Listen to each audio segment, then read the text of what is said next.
A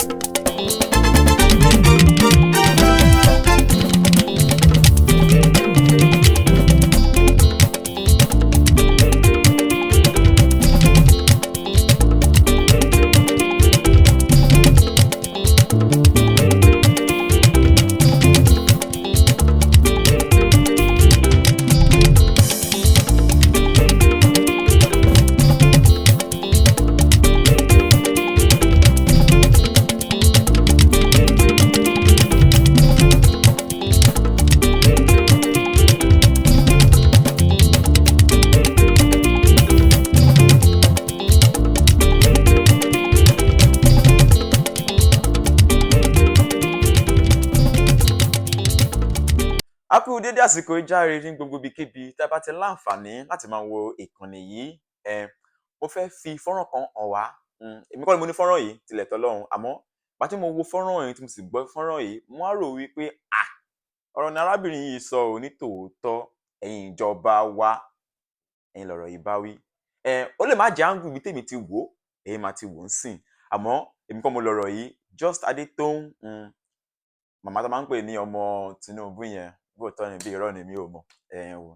Arábìnrin sọ̀rọ̀ fitafita kan tó sì kan orílẹ̀-èdè Nàìjíríà gbọ̀ngbọ̀ngbọ̀n lórí ìjàmbá ọkọ̀ tó ṣẹlẹ̀ sí Anthony Joshua, àfẹ̀ṣẹ́kù bí òjò.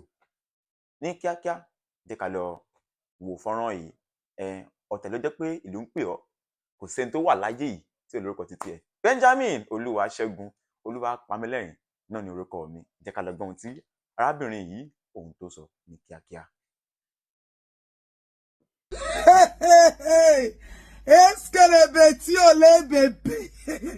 Nigeria, I go follow una enter YouTube and Netflix next year. So we have been shouting since morning, since yesterday, that 2 people died in the accident, and the Anthony Joshua by now is in the UK receiving proper medical treatment. Asiwaju has told us that he has spoken to the mother and he has spoken to Dapo, and Dapo has assured presidency. Dapo where they Ghana. Updates that Abiodun is in Ghana. African party non. African party come and form lo yukiri non. Impregnating people up and down. Kidnap all party, spend state funds. The governor that we are talking that does not have one single ambulance. Dapo just bought 20 Jeep, whether not Land Cruiser, be them call them SUV for all the local government chairman. Meanwhile, your state does not have one ambulance. Shebi, I told people that by the end of today, Dapo should post the ambulance that they have in their state. Except for Joe, you are telling me that I have access to any government parastatal in this country. Yes. Thank you for acknowledging that. How many cases have I called you personally to handle? How many cases have I done with Ogun State this year? Have you people ever sent an ambulance? You people don't have one. Everything that is related to ambulance, it is either Sanwo-Olu. Even this Anthony Joshua, Lagos State people met you halfway. And that is one thing, the one credit I give to Lagos State. If I post anything on my page, they will call me.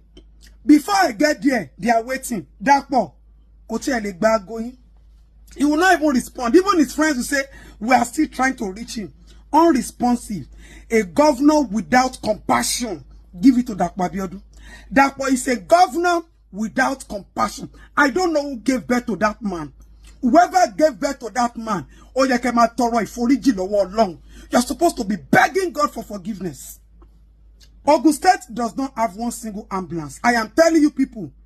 I am telling you people because I have been to all medical facilities that Ogun State has. Yeah. I run an NGO called Feed a Child. So I know what I'm saying.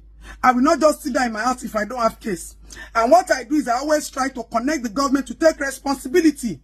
That Abiodun has never sent ambulance. Never. He doesn't have it. He should stop deceiving people. If they have it, let him show. This is the second time they are leaving. Any responsible government, first time, you should put so much effort into medical infrastructure, academics, health system is priority, social welfare is priority. Go to Ogun State and tell them you want to drop a child in with social welfare. Bed bug, look at the kind of bed they would have carried Anthony Joshua to. You people should see it. I will show you a view of Dapo Abiodun General Hospital. You people should go to General Hospital in Shagam and go and check the status of the hospital. Nothing. When you say the award of the most useless governor, give it to Dapo Abiodun with all humility. Give it to Dapo with all humility and compassion. Egba Sonic, Egba Wasiu, ke play for Dapo. Dapo is the most useless governor. The only place you will see Dapo active is where he will steal and loot state funds, collect people's land, sell it to Chinese people, go and meet airports. He said he has built airports, generating funds. Any other place where they will spend money, Dapo Abiodun does not have one single information. I'm still waiting for people to come and tell Nigerians that just Adetoun is telling lies.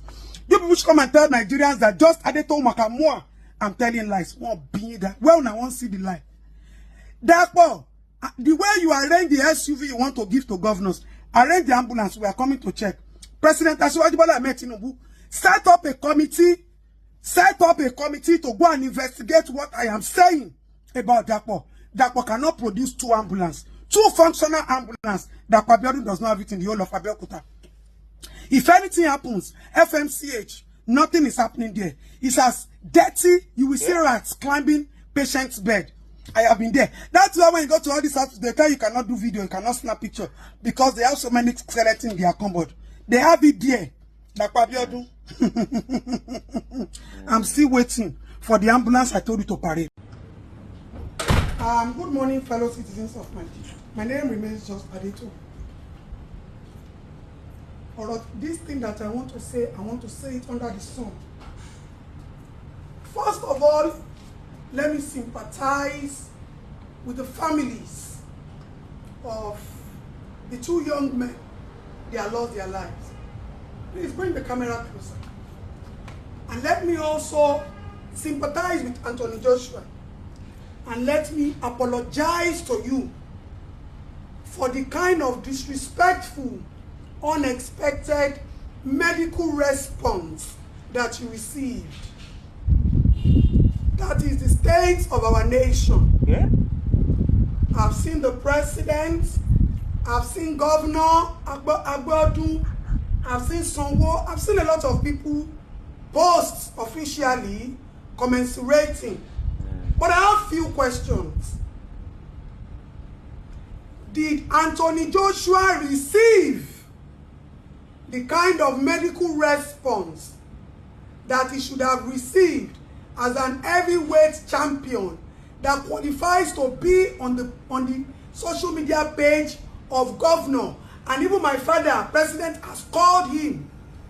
Look at the people that brought Anthony Joshua out from that bus. It must have been okay, but could have further complications, internal bleeding and all of that. Dapo Abiodun, I am doing this video under the sun because of you. Toloke bá gbà fún ẹ, onílé ò ní padà gbà fún ẹ. Tónílé bá gbà fún ẹ, alálẹ̀ máa jìyẹ bí ìjà. Because everybody has seen me on this social media. The way I have constantly screamed and called out Dapo when it comes to medical facilities. There was no single paramedics. There was no single ambulance. Dapo does not have one qualified ambulance that can get on the highway to rescue anybody.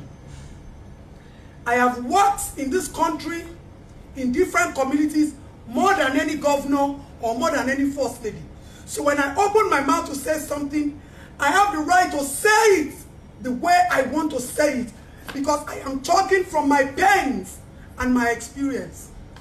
Dapo, àdàbí tó bá jẹ́ pé how a governor is supposed to put infrastructure in place. You have put the infrastructure of Ogun State in place. Alale Abie. Sorry, where those children's blood, that death was inevitable. Even if the ambulance was there, nothing could have been done.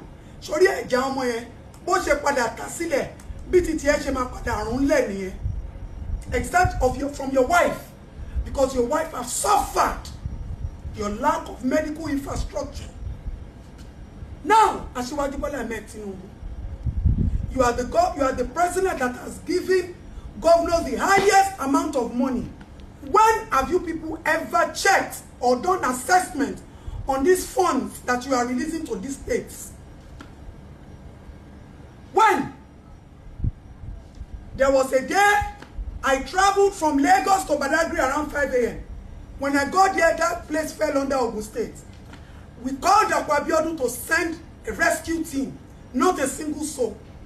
We have requested for social welfare, not a single car or a bus. They came with Okada to rescue a child. You will carry my own child on Okada. First Lady, Mrs. Bamidele, we had a case where they raped a girl and still hammered her head with nails. This woman could not help because her husband didn't have infrastructures in place. She was crying on the phone. She offered to hop on a bike to come and rescue. It was Sowodu that sent ambulance from Lagos State. Now, Anthony Joshua was taken to hospital in Lagos State. Dapo tó bá bí ìyá tó lóyún ẹ̀ tó ṣì wà láyé rẹ̀. Come and show Nigerians one single hospital that can condone any accident patient. I have had situations where I travel from Lagos to Ogun State. I use my own personal vehicle, my jeep, to transport the boy, first degree burn, to Shagam. There was no ambulance. There was no single primary health care center. Dapo, you have the same caliber of friends that I do. We have common friends. We have the same pedigree. Yoshomoloshi. A lot of your friends have come to meet me. Now, what has Dapo done for you? And for years, I have constantly said, for Dapo not to have one ambulance, that is inhuman. That is very insensitive. And now, you people have showed us to the whole world that our infrastructure system is in shambles and nothing to write home about. Not even a single paramedic, not a single glove, not a single ambulance. Ordinary area boys. Dapo, ayé ò lè padà dá. Ẹni tó bá lóhùn fẹ́ yẹ, thank God ó ti ta mí lọ́fẹ̀ẹ́ rí. Ṣùgbọ́n tí mo pẹ́ mi gan ẹlẹ́bọra mo ju àwọn ìyá ẹ lọ. But we will not stop telling the truth. If you had paid attention, just 1% of the attention you paid to that stolen airport that you said belongs to your mother and your Iperu people, that airport belongs to Elishon. But you are claiming it's Iperu. If you had spent 1% attention that you gave to that airport, to medical facilities in Ogun State, we will not have cases of lost lives, negligence. When I was growing up, by that toll gate, there's always a permanent ambulance there. And federal road safety people. We don't see them anymore. We don't see them anymore. Because you are only interested in infrastructures that will generate funds. All you do is to acquire people's lands. Where is the money? At least, I'm giving you to the end of today. Let Governor Dr. Abiodun show on his page. At least, show me 5 ambulances. 10 well-equipped ambulances. If I call Sanwo-Olu now, I will see 50. Sanwo-Olu and I are not friends. But posterity will judge him well because he has done minor things like this. Dr. Abiodun, President Asiwaju Bola Ahmed Tinubu, send people out to check these governors. All the funds that they have received, where are these funds? Where are this money? You people have disgraced us on the international stage. They have said that we don't have medical facilities.